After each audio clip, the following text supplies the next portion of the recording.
Before you opened your mouth, before you explained, before you tried to be understood,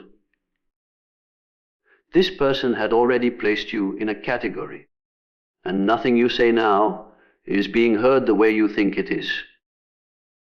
Before you opened your mouth, before you chose your words carefully, before you adjusted your tone to sound reasonable or kind or strong enough, a judgment had already formed in the other person's mind. It happened silently and instantly, not through logic, not through evidence, but through recognition, or what felt like recognition. In that first moment, they were not meeting you. They were meeting a pattern from their past that you unconsciously resembled. The human psyche does not approach new people as blank pages. It approaches them as reminders. Something about your posture, your confidence, your hesitation, your eyes, your voice, your restraint or intensity activated an old internal image. And once that image was activated, the mind rushed to complete the story. This is how survival works. The psyche categorizes quickly because uncertainty feels dangerous. Slowness feels unsafe. So it decides fast and defends that decision fiercely. From that moment on, the conversation is no longer neutral. Every word you say is filtered through a pre-written script. If they decided you are arrogant, your confidence confirms it. If they decided you are weak, your kindness proves it. If they decided you are distant, your silence seals the verdict. Even contradiction is absorbed and reshaped to fit the conclusion they already reached. This is why explanation often fails. You believe you are adding information, but they are only sorting it. Not asking, who is this person? But asking, how does this fit what I already think?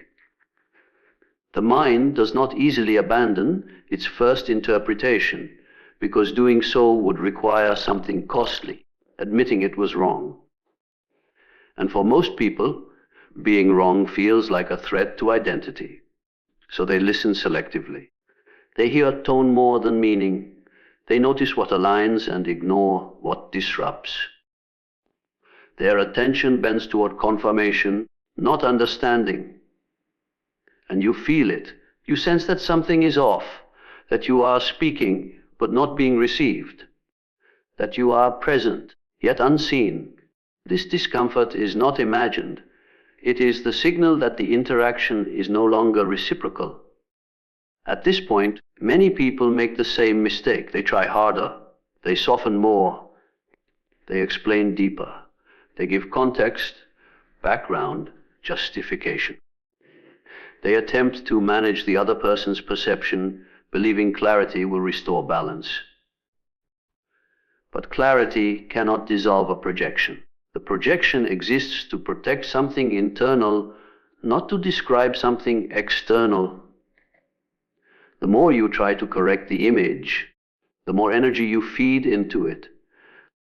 Because now you are orbiting their assumption. You are positioning yourself in relation to their judgment. And that subtly places them above you as the one who evaluates while you defend. This dynamic locks the decision in place. What is rarely understood is that first impressions are not about accuracy. They are about resonance. The psyche asks one question when it meets someone new: what does this person awaken in me? Fear, desire, inferiority, shame, admiration, threat. And once that feeling is triggered, the mind builds a personality around it and assigns it to you. This is why two people can watch you speak and walk away with opposite conclusions. You did not change. Their inner material did the interpreting. You were simply the stimulus. Understanding this changes everything, not because it gives you control over others, but because it releases you from trying to earn fairness from minds that are not seeking truth. You stop confusing their certainty with insight. You Stop mistaking their confidence for clarity. You recognize that some conversations are already decided, not because you failed, but because the other person never arrived open. And when you see that the decision was made before you spoke, you also see something else: your silence, your restraint, your refusal to perform does not weaken you.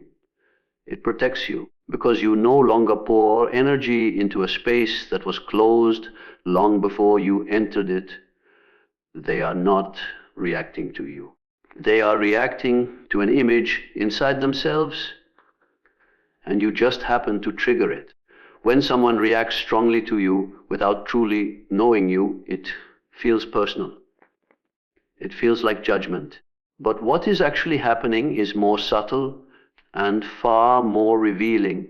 You are not being evaluated as an individual. You are being used as a surface. Something unresolved inside them has found a place to land, and you happened to be standing there. The human mind carries unfinished stories, old emotional charges, in integrated traits it could not accept, express, or resolve. These do not disappear with time. They wait. And when the psyche encounters a person who resembles, even faintly, a figure from the past or a denied aspect of the self, it externalizes the tension. It pushes it outward. That tension becomes your problem in their eyes. This is why the reaction often feels disproportionate. The intensity does not match the interaction. You speak calmly, and they hear arrogance. You set a boundary, and they feel attacked. You remain quiet, and they sense judgment. Their response is not calibrated to the present moment. It is calibrated to a memory, a wound, or a trait they have never made peace with. Projection is not conscious deception. It is psychological economy. The psyche prefers to see its own unwanted qualities outside itself because that feels safer. If the flaw, threat, or desire lives in you, then it does not have to be confronted internally. So the mind relocates it.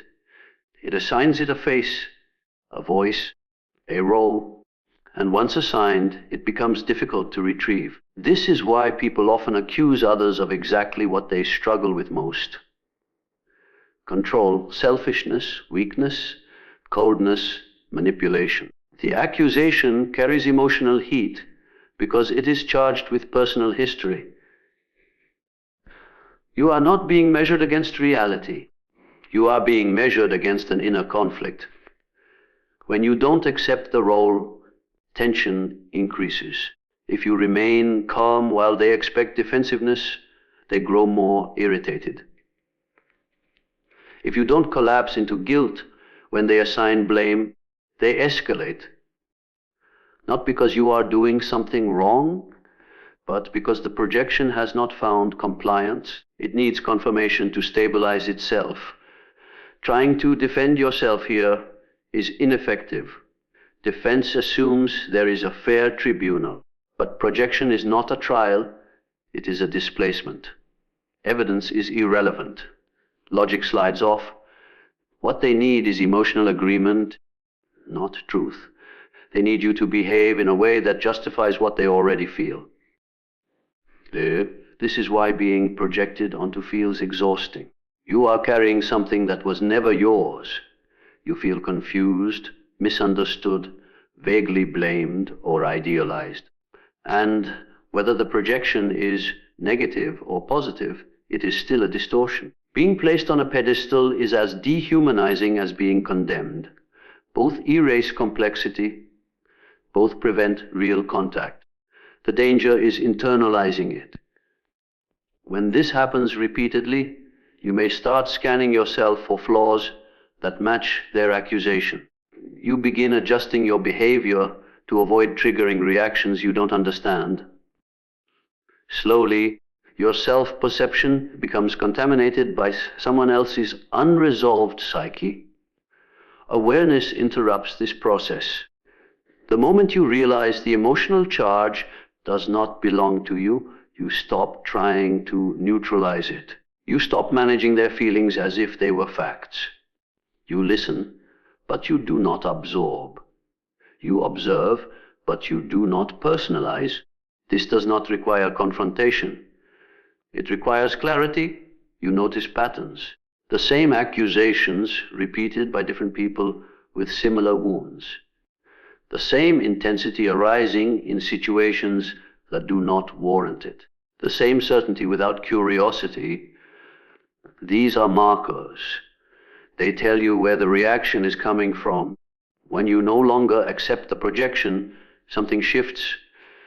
The dynamic loses energy. Either the person becomes uncomfortable and withdraws, or they are forced quietly to sit with what they displaced. You cannot retrieve their projection for them, but you can refuse to carry it. You are not here to be a container for other people's unresolved conflicts. You are here to be encountered as you are. And when someone insists on seeing a distorted version of you, the most grounded response is not to correct them, but to step back and let the image collapse under its own weight. The more confident they are about who you are, the less likely they have actually seen you. There is a particular confidence some people carry when they speak about you. Their tone is decisive. Their interpretation feels finished. They do not ask questions. They make statements. And because certainty often sounds like authority, it is easy to mistake their conviction for understanding. But certainty and insight are not the same thing. In fact, they often appear together least. Insight requires openness. It requires the willingness to be wrong, to revise, to sit with ambiguity. Certainty requires none of that. Certainty closes the door. It declares the inquiry complete. When someone is certain about who you are after minimal exposure, what they are demonstrating is not depth, but closure. The mind reaches for certainty when it feels threatened by complexity. People who need quick conclusions are often uncomfortable with nuance. They prefer clean narratives over accurate ones. Once a story is formed, it provides relief. It stabilizes their internal world, and that relief becomes something they protect. This is why certainty hardens so quickly. The moment a person commits to an interpretation, they begin to identify with it. The judgment becomes part of their self-image. To question it would feel like self-betrayal. So instead of refining their view, they defend it. Not because it is true, but because it is theirs. You see this in how they listen. They are not curious, they are vigilant. They are scanning for reinforcement, not information. Anything that aligns is highlighted. Anything that contradicts is minimized, dismissed, or reframed. Their certainty does not sharpen with new data. It calcifies. What makes this especially misleading is how certainty can mimic clarity. Clear language, confident delivery, decisive tone. These signals trigger trust. But insight does not announce itself this way. Insight hesitates. It pauses. It says, I might be wrong. Certainty never does. This is why being around someone who is certain about you can feel constricting. There is no room to move, no space to unfold.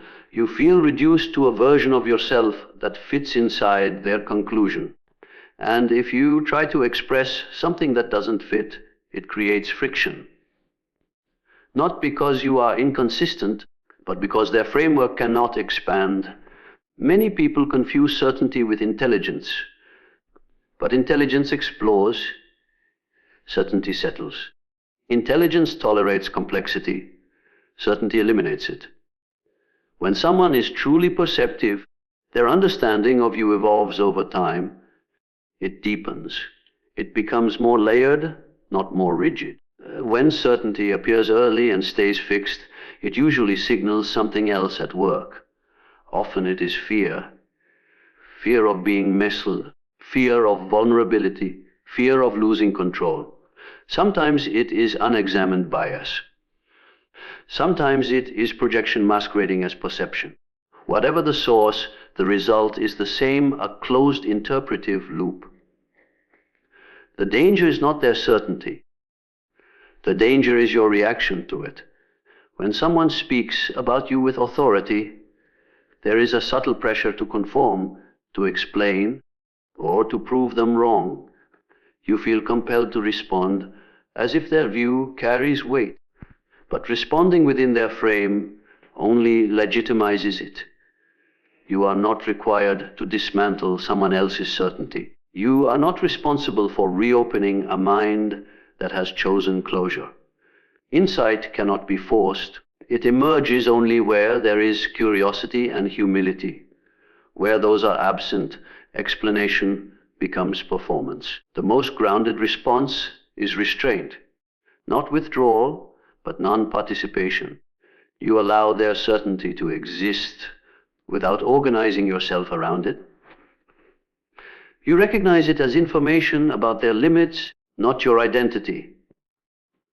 When you stop mistaking confidence for comprehension, something subtle changes. You listen differently. You no longer feel pierced by definitive statements. You hear the rigidity beneath them. You sense the fear of ambiguity that drives them. And that awareness creates distance, not in a defensive way, but in a grounded one, because insight grows over time through exposure, contradiction, and reflection. Certainty freezes at the moment it is formed, and when someone refuses to let their understanding of you evolve, they are not seeing you more clearly, they are protecting a conclusion that feels safer than the truth. Every time you try to correct their view of you, you unknowingly confirm the role they've assigned you. The moment you feel the urge to explain yourself, something has already shifted. A silent accusation has entered the space, not always spoken, sometimes only implied. You sense that you are being misunderstood, misread, or quietly judged.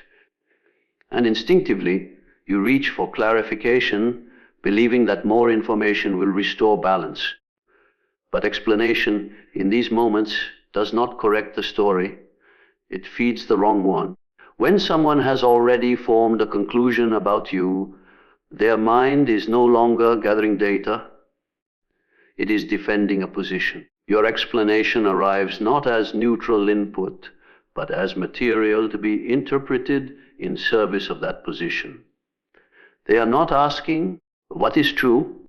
They are asking, how does this fit what I already believe? This is why explaining yourself often makes things worse.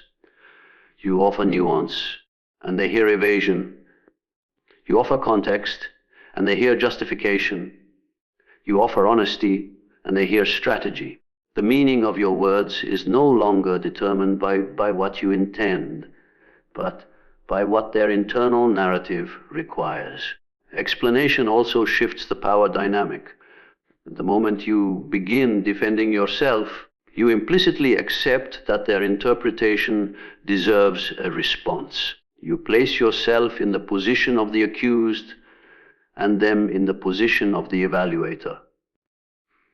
Even if they never asked for clarification, your explanation signals that their view holds authority over your identity. This dynamic is subtle but corrosive. Over time, you may find yourself over qualifying statements, preemptively softening truths, or anticipating misunderstandings before they occur. Your communication becomes shaped by fear of being misread rather than clarity of expression. You are no longer speaking from center. You are speaking from defense. The deeper problem is that explanation assumes the other person is open. But openness is not a given. Many people listen only to reinforce what they already feel. They do not want to understand you. They want their emotional response to make sense. Your explanation is useful only insofar as it can be folded into their story. This is why explanation rarely dissolves projection. Projection needs agreement, not accuracy. When you explain yourself, you are still participating in the projected role. You are trying to prove you are not who they think you are, but in doing so, you keep the spotlight on the very identity you want to escape. There is also a psychological cost. Repeated explanation trains you to doubt your own clarity. You begin to wonder if you really are unclear, difficult, or flawed in the ways they imply. Slowly, your self-trust erodes. You become more concerned with being understood than being aligned. Silence, in contrast, is often misinterpreted as weakness, but it is frequently the most grounded response. Silence does not mean withdrawal, it means refusal. Refusal to argue with a narrative that was never built on listening. Refusal to perform emotional labor for someone else's comfort.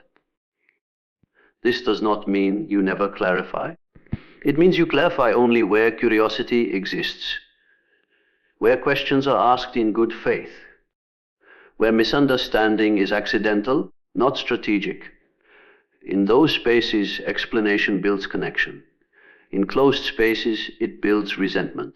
When you stop explaining yourself to people committed to misunderstanding you, something shifts internally. You reclaim authority over your own story. You speak plainly without cushioning. You allow your actions to stand without annotation. You let discomfort exist without rushing to neutralize it. And here is the quiet truth: the right people do not require constant explanation. They may not always agree, but they remain curious. They allow their understanding of you to evolve. They do not demand coherence at the cost of authenticity. When explanation becomes a habit, it is often a sign that you are negotiating with the wrong audience. And the moment you recognize that, you can step out of the role of defendant and back into the position of self-authored presence, where your words are offered, not defended, and your identity is lived, not argued. The moment you stop trying to change their mind is the moment their power over you collapses. Most conflicts are not happening where you think they are. They are not taking place in the words being exchanged, the behaviors being questioned, or the situations being debated. They are happening inside someone else's inner world. And the moment you start arguing with that inner world, you lose your freedom. When a person reacts to you in a way that feels disproportionate, rigid, or emotionally charged, they are not responding to the present moment. They are responding to something internal that has been activated. A belief, a wound, a fear, an old story. And when you engage as if the argument is about facts, you unknowingly enter their psychological terrain. Inside that terrain, logic has limited power. Evidence is optional. Emotional truth dominates. You may present clarity, consistency, and reason, but none of it penetrates because the conflict is not cognitive. It is symbolic. You have come to represent something, and symbols are not negotiated with. They are defended against. Arguing with someone's inner world means trying to dismantle meanings they did not consciously choose. It means attempting to correct assumptions that are emotionally necessary for them. Their reactions are not mistakes in reasoning, they are protections. And protections resist intrusion. This is why debates with such people feel circular. You resolve one point and another appears. You clarify one misunderstanding and a new accusation surfaces. The structure never changes because the structure is internal. You are not in a discussion, you are in a reenactment. At first, you believe patience will help, then empathy, then explanation. But each attempt only pulls you deeper into their psychic narrative. You begin to speak their language, adopt their framing, and respond to charges that do not originate in reality. Slowly, your energy becomes consumed by managing something that was never yours to carry. Freedom begins with a shift in perception. You realize that not every reaction is an invitation. Not every misunderstanding is yours to repair. Not every emotional response requires your participation. Some inner worlds are closed systems. They are organized around unresolved tension, not openness.